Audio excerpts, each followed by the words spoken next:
Hello, bienvenue dans ce nouvel épisode de J'ai peur donc j'y vais, le podcast qui t'aide à te lancer.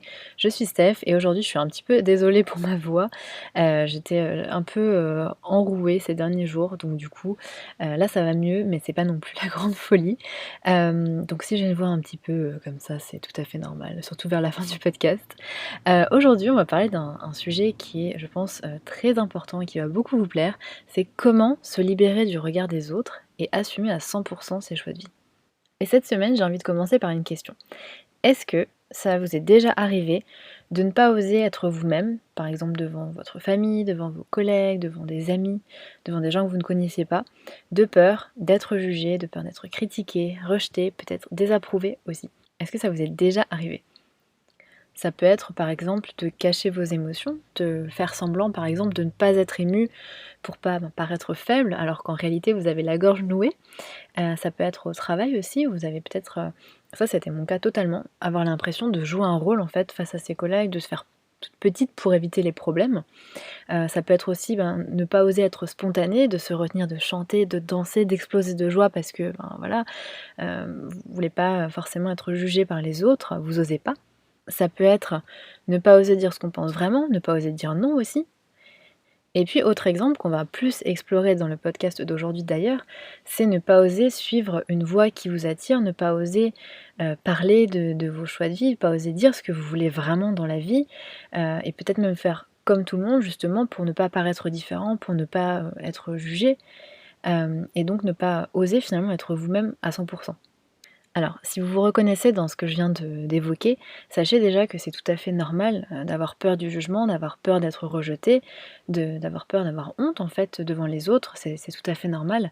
Et derrière cette peur, et c'est toujours le cas, il faut bien y penser, derrière chaque peur se cache un besoin.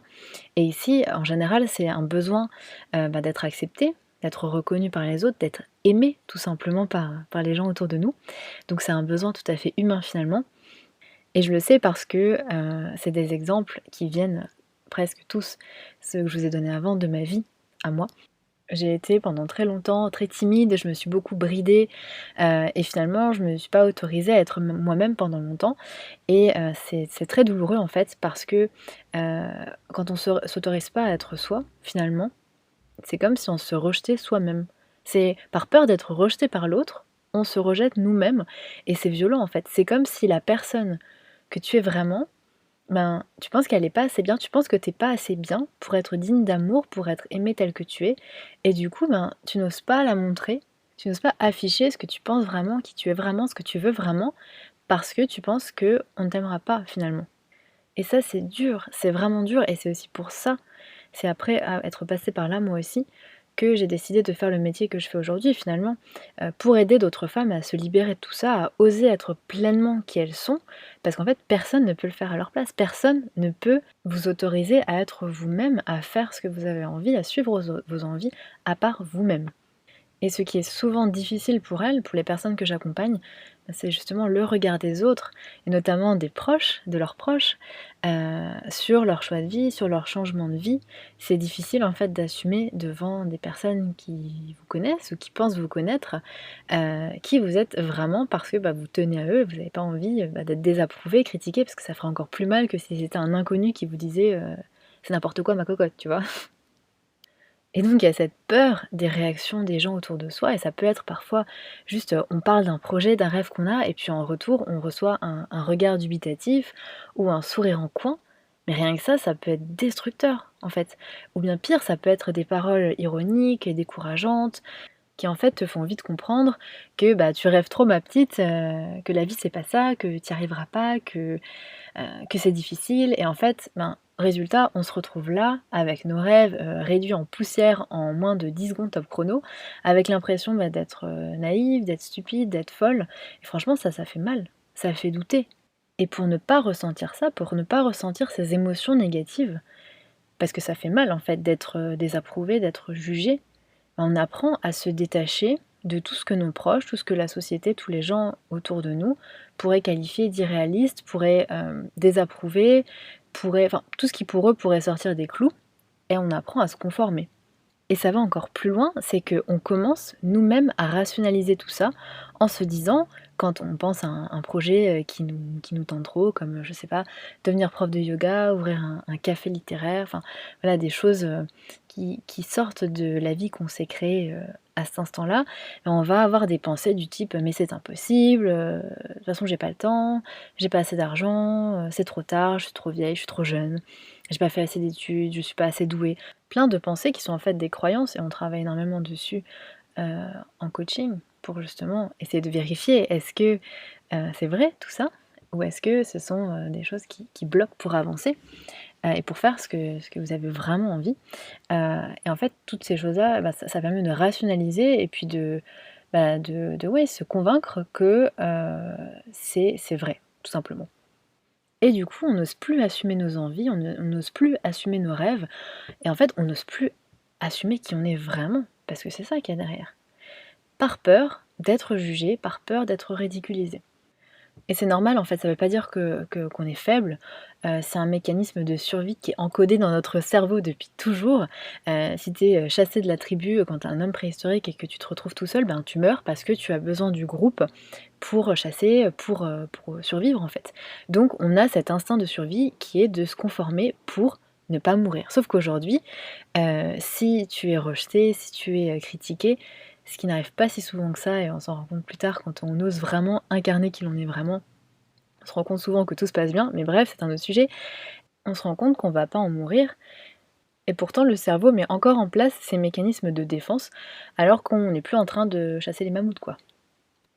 Et donc du coup, le vrai problème derrière tout ça, ce que ça provoque vraiment concrètement, dans votre vie, c'est que, ben, d'avoir trop peur du jugement des autres, on n'ose plus être soi et on peut finir parfois par vivre pour les autres, plutôt que vivre pour soi-même.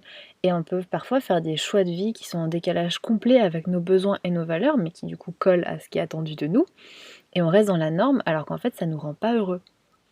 Et ça, c'est souvent un regret des personnes plus âgées, c'est qu'elles se rendent compte, bien plus tard dans leur vie, qu'en fait le regard des autres, il a aucune importance, que finalement on vit pour soi et que peu importe ce que disent les autres, ça change strictement rien.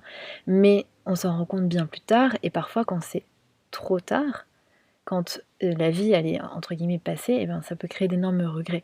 Donc c'est important et c'est pour ça que je veux faire ce podcast aujourd'hui, c'est important de tenter de se libérer du regard des autres, de faire les choses pour soi, d'oser être soi, de vraiment partir à la recherche de qui on est vraiment et d'oser être cette personne et d'oser, ben, faire le métier de nos rêves, d'oser habiter où on veut, s'habiller comme on veut, avoir les émotions qu'on veut. Voilà, ça tout ça c'est important. Alors comment on fait? Comment on fait pour se détacher du jugement des autres et assumer ses choix de vie? Alors j'ai noté 10 points qu'on va voir ensemble. Si vous voulez prendre des notes, c'est le moment de sortir votre carnet.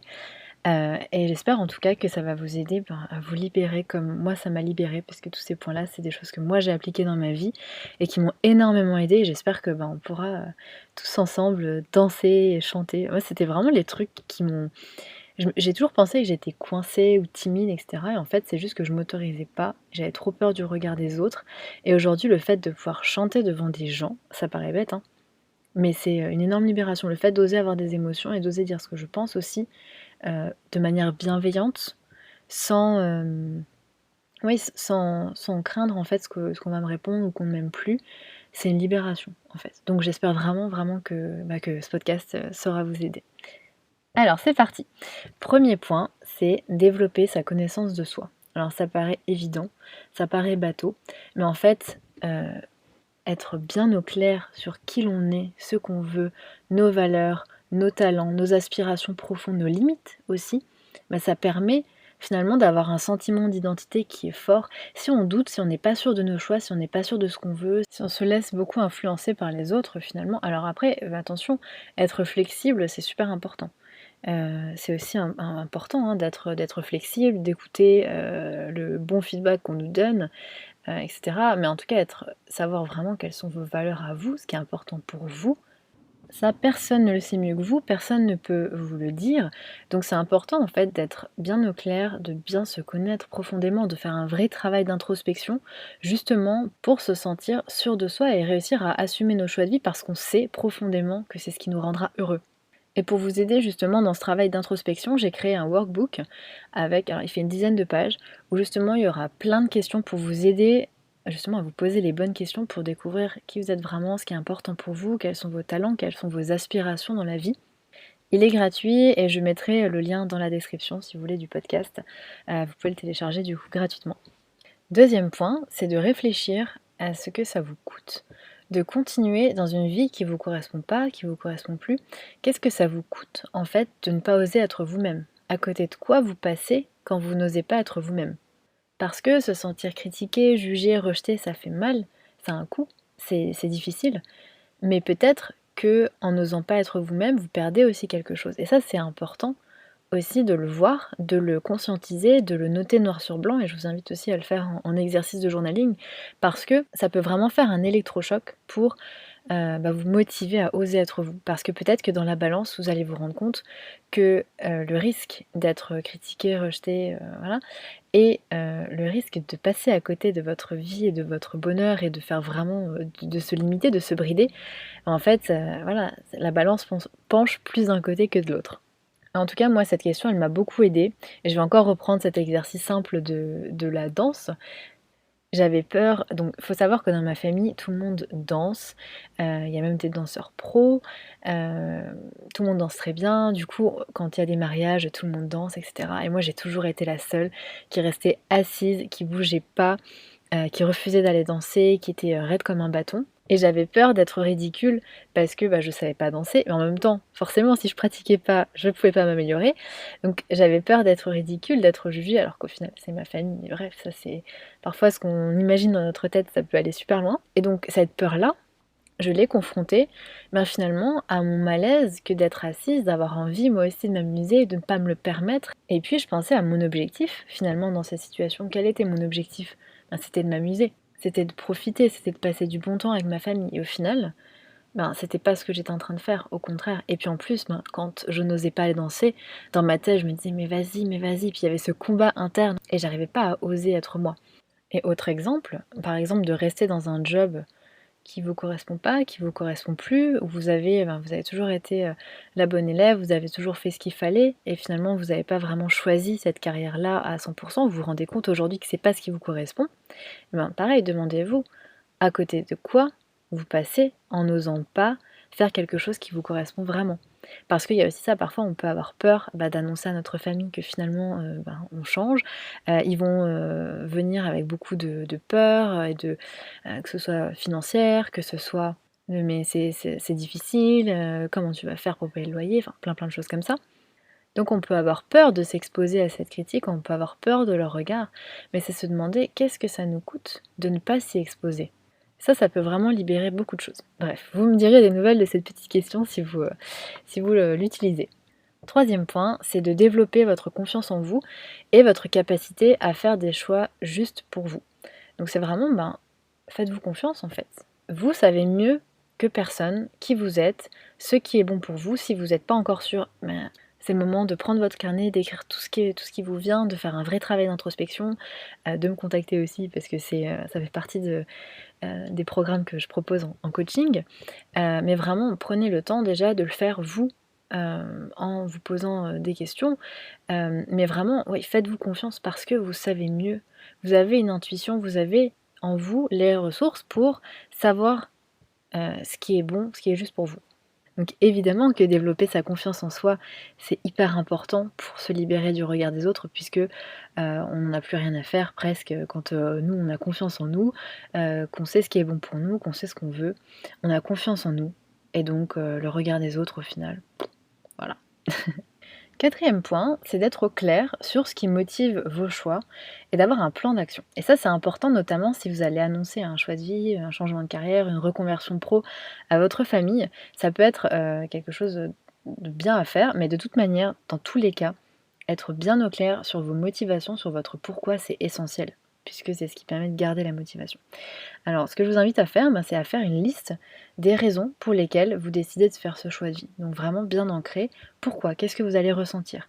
Ça va aider à ancrer ce pourquoi, à le mettre noir sur blanc, à savoir pourquoi c'est important pour vous, qu'est-ce que ça va vous apporter finalement dans votre vie personnelle, dans votre vie professionnelle. Puis ensuite, ça va vous donner confiance. Vous saurez au final quoi répondre quand vos proches vous questionneront et qui seront peut-être dubitatifs ou pire même, Vous vous sentirez pas attaqué, mais juste simplement avec calme, vous pourrez expliquer les raisons profondes pour lesquelles c'est important pour vous. Et s'ils comprennent pas, après voilà, vous pouvez rien faire, ça sert à rien de s'énerver. Mais je tiens quand même à dire que quand on fait un choix différent, quand on fait un choix de changement, quand, on décide quelque chose, qui va un peu bouleverser notre vie, eh ben, c'est totalement normal de pas être totalement sûr. On n'est jamais totalement sûr et c'est toujours un risque qu'on prend quand on ose. Il y a toujours c'est toujours un pari finalement. Donc, voilà, n'attendez pas d'être 100 sûr avant d'oser faire quelque chose.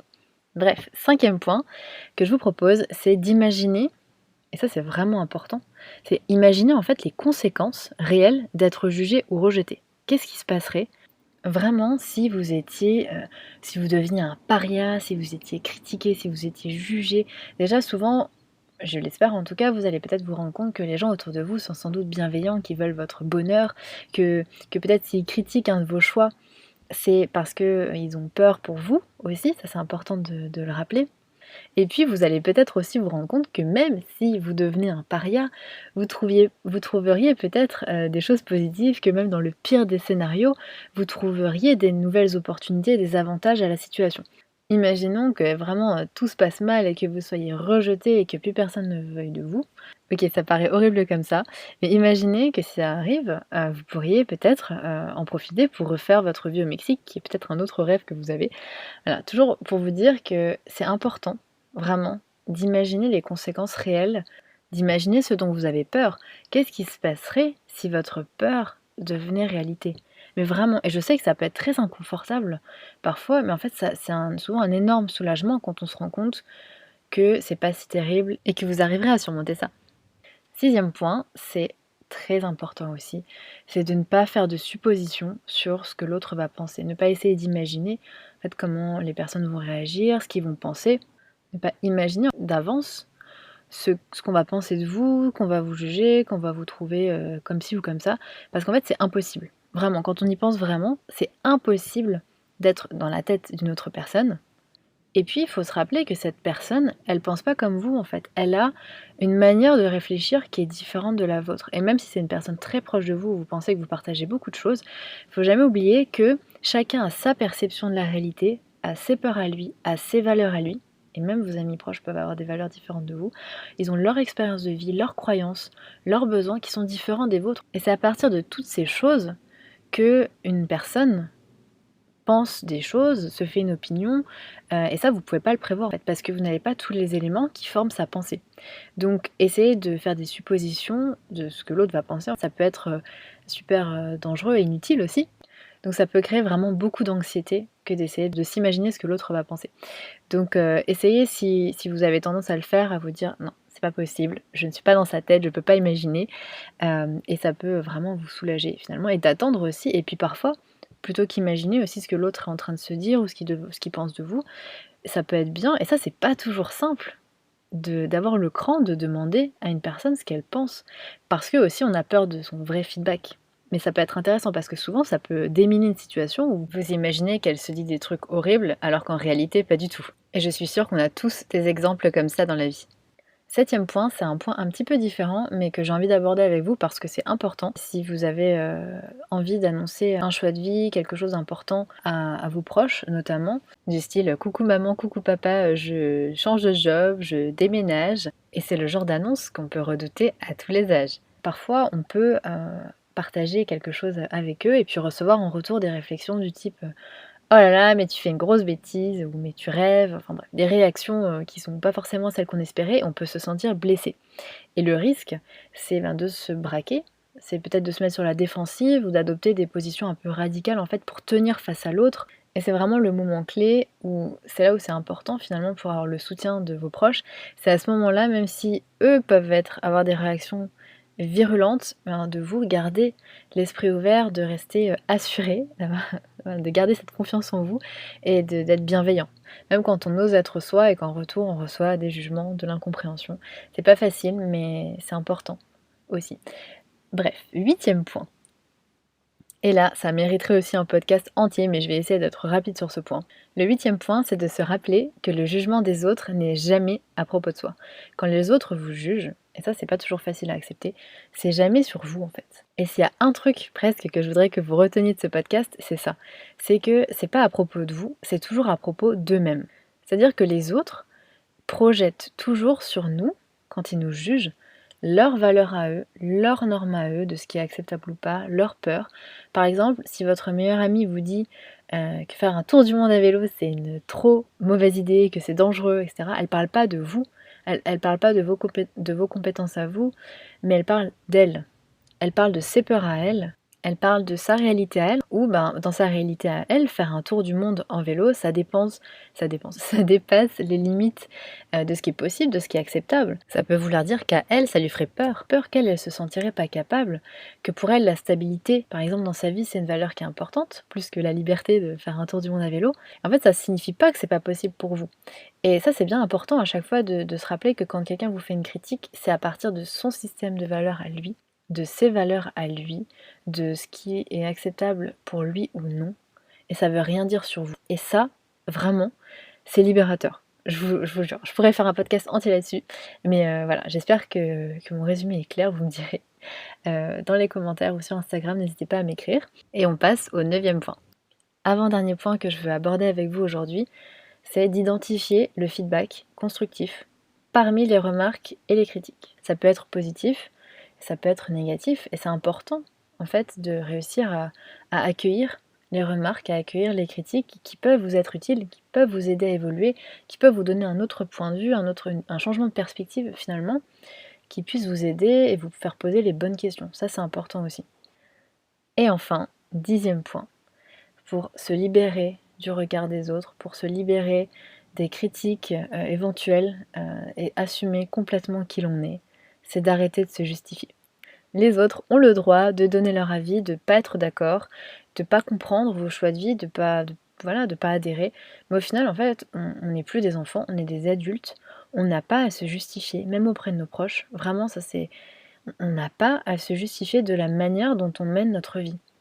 C'est important peut-être d'expliquer aux personnes autour de nous pourquoi on fait ces choix-là, pourquoi c'est important pour nous, mais au bout d'un moment, essayer d'obtenir leur adhésion à tout prix, ça peut être mission impossible, en fait, ça peut être voué à l'échec.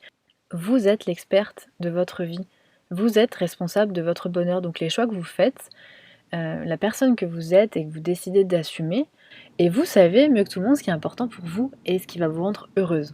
Donc voilà, je sais que c'est pas facile à mettre en place tout ce que je vous ai proposé aujourd'hui, c'est pas simple de se détacher du regard des autres, de l'avis des autres, de leur jugement, mais vraiment, ça vaut le coup. C'est la clé pour oser être soi, et être pleinement soi-même, savoir qui l'on est, être libre, c'est la clé pour une vie alignée et épanouissante.